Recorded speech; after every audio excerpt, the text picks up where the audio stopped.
the voice of the Cougars, Greg Wrubell. Greg. The last time he was on, he was in Hawaii. Yes, you were. Now you're back, and you are from a land that now owns an NBA championship. Yeah, Canada rules the basketball world right now. Words I never thought would be spoken. R.J. Barrett, Canadian as well. Yeah. We are all Raptors? Zion Williamson, American. No, not Canadian. Yeah. When you look at something like that, because I couldn't believe, I'm just looking at the numbers, the last time Canada won a Stanley Cup, 1993, because you think hockey. It's the land of hockey. Never happens anymore. Yeah, they never get it. Now they're the land of basketball. Yeah. That's crazy, is it not? It is. And they got the World Series that year, too, in 93, and then nothing forever. That was a good Joe Carter year, right? It was. Yeah. Back for the Blue Jays. Okay, Football Media Day happened yesterday. How'd it go for you? I needed it. Yeah, no, we hit that lull, right? The athletic season has ended for BYU. So we're now looking ahead to 1920, and this was the kickoff of the 1920 season. It was our first chance to look ahead to what's next for BYU, and it kind of fills that gap. And I needed it, like a booster shot, right? So we got that yesterday. I had a good time. We had a little 2-hour radio show on BYU Radio. There's no little 2-hour radio show. Yeah, you guys did 2 hours. We did 2 hours. Yeah, it was. I had a blast. Really enjoyed it. Yeah. What did you learn yesterday that maybe you didn't know earlier that kind of took you by surprise? Well, I always respected Ed Lamb. But he's taking it up a notch now. Oh my God! What a gamer, right? Yeah, in Mattistone, Wisconsin last year. What a great story. He passed a kidney stone during the Wisconsin And the game. fact is, it still was kind of unknown even to his players until, I think yesterday. They really, he didn't make a big deal about it even in the aftermath. It was kept kind of on the down low. And, yes, we learned a little bit more about just how tough Ed Lamb really is. That was a great story. And not that I didn't know it, but I really got a sense of what Jeff Grimes thinks about his quarterback position yesterday. He said he's been on teams where they don't have one guy as good as the top two guys right now in Zach Wilson and Jaren Hall. He said Zach Wilson deserves all the press he got last year, had a really good freshman year. He said, but Jaren Hall deserves some too. He said he's one of the best skill guys on the team, and he said our challenge as an offensive staff is to figure out ways to use him. So he really loves what he has at the top two quarterback spots right now. And as we've talked about, it's been a while since BYU's just had to use one guy at quarterback for 13 games. It was Taysom Hill in 2013, knocking on wood, as Jerem Jordan. Yep. And so, whether or not they need him for health or otherwise, Jaren Hall is going to find a way to do something for BYU this next year, and that's exciting too. So he really loves what he has at quarterback. I like how Ilaisa Tuiaki feels about his defensive line. He says he feels he's 3 deep at the tackle spots. He says maybe not quite as deep at the ends, but he loves what he has there.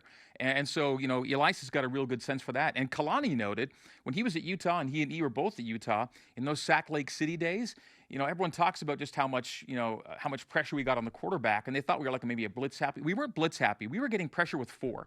If you can sack and if you can pressure with 4, you can become a great team. And he hopes that's what BYU can develop into, he and E both this year, is getting pressure with the 4, not having to bring a bunch of people. And so if he's confident about the D-line, then that's got to give everyone else confidence.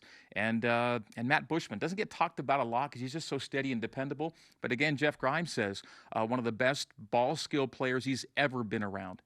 And again, matchup nightmare for opponents. And so a lot of good reasons to feel confident about the offense in particular, but the D as well. I picked up on those things yesterday. And it's funny, maybe we'll hit depth chart here in a little bit too, but they list Dine right now as a safety, but he could be anything in that secondary. Safety, corner, nickel, he really can do it all. And I think Diane Gomwoloku is poised for a special season. Yeah, he's really good. And I love the guys that you bring back, right? And then the question of what newcomers will make an impact. We're not even really addressing that. We're just discussing kind of the known, right? And there's some guys off missions, and there's some guys out of high school that could be guys that do something of significance. And he's not technically a newcomer, but I look at Gunnar Romney as having his first real season for BYU because he was never healthy last year. We never got to see, I think Jeff said this too, Coach Grimes, you really didn't get to see what he could do last year. And he said he's already a different guy. He said he came last year as kind of a tall, slender guy, and he was hurt. Now he's added 10 to 15 pounds, stronger, tougher, better off press coverage, already a playmaker. And he says that's the big difference. The reason that I and others and Coach Grimes expect more productivity and more explosiveness this year is for guys like Gunnar Romney. You've got to have more chunk plays in this offense. If there was a missing ingredient last year for BYU football, it was explosiveness on offense. They were really efficient when it mattered, and they were productive at times, especially as the season went along. With the quarterback change, they became something good. But what they lacked really was the explosiveness and the chunk plays you need to be a productive and prolific offense. And Gunnar Romney is one of the reasons to expect more of that from BYU. And Coach Grimes said, our what we have to do is identify the playmakers sooner, better, and use them more frequently. And I think this is all about year one to year two. Jeff Grimes had that first year. Again, first-year OCs, those are kind of crapshoot seasons. You just don't know what you're going to get with a first-year play caller. And as good as he's been for his career as a run game coordinator and an offensive line coach, that was a learning year for Coach Grimes. And he's been through that, and he's got that under his belt. He comes into it so much better equipped here in U2 to utilize the weapons he has.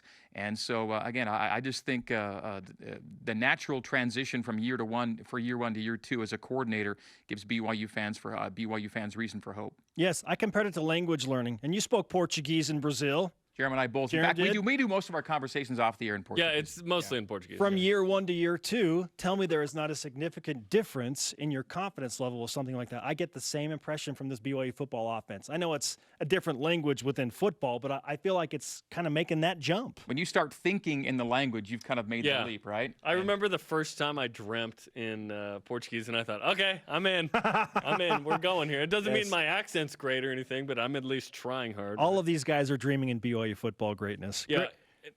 Greg Wrubell with us on BYU Sports Nation, the voice of the Cougars. I love that there's a lot of known and that BYU built towards something. It felt like when BYU was pass heavy, they were more successful. Obviously, you got to be able to run to establish the run and whatnot. But once Zach Wilson was kind of let loose in the Utah game, for the most part, and the Western Michigan game in the second half, that felt like, okay, if that's the offense BYU's running, I'm very excited about that. How do you feel like BYU is going to look different, if at all, this season now that it's year two? Yeah, I don't think BYU is going to be all one thing, but I think if that's your strength, if Bushman and Romney and Hefo and others are the group you ID, and I'm going to throw Dax Milne in there as well.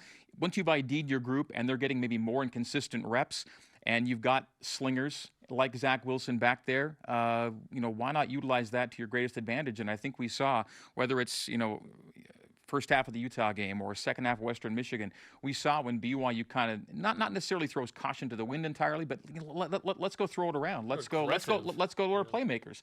And Dylan Collie had a kind of game in that bowl game that showed that's somebody that was kind of maybe a natural playmaker that we took a while to ID perhaps, but why not go play that kind of game and see where it takes you? And the fact that you're able to balance it with a deeper running back core can only help the Cougars this time around. I think the addition of the grad transfers just puts BYU in a better spot with Emmanuel and Tyson there as well. So it's been a minute since we felt like the offense was explosive, really. And even Taysom Hill and Jamal Williams' senior year, I didn't really get that sense as you put in a first-year offense. So perhaps we have to go back to 14 or 15 where we felt like this, and it all starts with the quarterback to me. Yeah, and when we talk about a core of playmakers, when you go back to the 06, 07 type realm, it's Harvey, it's Dennis, it's Austin, it's Max, it's John. It's that tight group. You really didn't, and you had depth, but you had your guys. And you went to them over and over again. And last year, guys didn't really emerge beyond Matt Bushman, who's kind of old dependable. And even then, that was the second half of the season probably, right? And really was late. And in fact, Coach Grimes alluded to this yesterday too.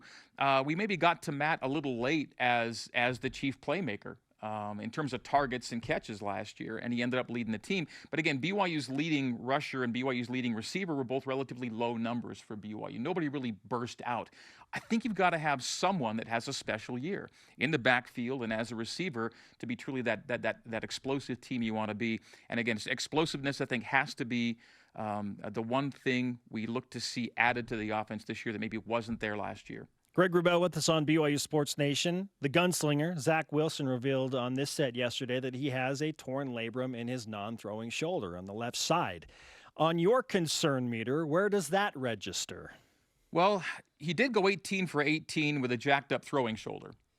So he was okay with an injured throwing shoulder that's now fixed. If the non-throwing shoulder is a little sore, I think we can get through it. I'm going to choose to play the confidence card that Zach and all the coaches are playing right now, thinking positively and not worrying so much about the non-throwing shoulder. Yeah, it could be sore, but again, I think Zach already showed what he could do with a sore throwing shoulder. And we didn't even know it at the time. Right, and he played through it. And I'm sure a lot of guys in college football have gone with stuff that we don't know about or think a lot about. So I'll just hope for the best and hope that nothing untoward happens. But if it does, and he should have to miss some time for whatever reason, it sure is good to know that you've got another great playmaker like Jaron Hall right there with him. Anything jump out on the pre-fall camp depth chart?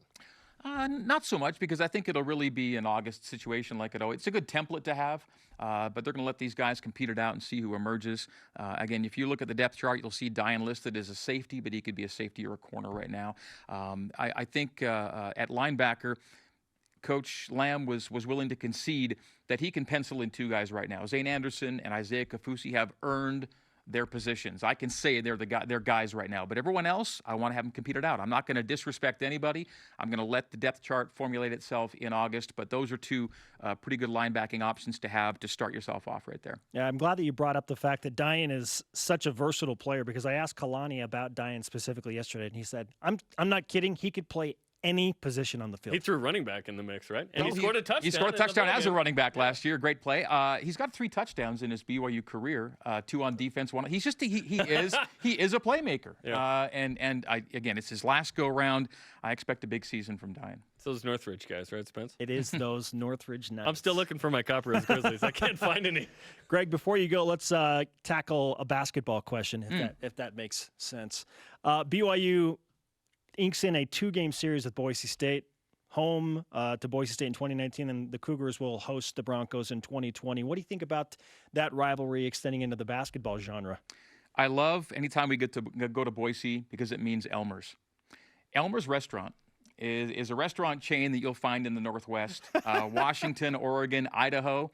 Elmer's Restaurant is my go-to spot in Boise. And so anytime we get to go to Boise, it means an Elmer's trip. And so I'm all for it. And when you're in Boise or the Northwest, check out Elmer's. Great breakfast spot. Yeah. Did you get paid for that? Is this this is a non-paid endorsement for Elmer's. Gotcha. Okay, just I'm not sure this word's going to reach them, but I'm a huge fan of Elmer's. Okay. # ad. I've never been to Boise without going to Elmer's. The hot chocolate is tremendous on a cool fall or winter morning. And Mark Durant, by the way, can back me up on this. Both Marks, Durant and Lyons, we've made many a visit to Elmer's. Okay. So, yeah, there we go. That's why I like the series. Okay. I'm going to take you up. Next road trip, we make to Boise. And the football series continues, of course. I will stop at Elmer's. Yeah, you got it. For a couple more years. Fantastic. Okay, thanks, Greg.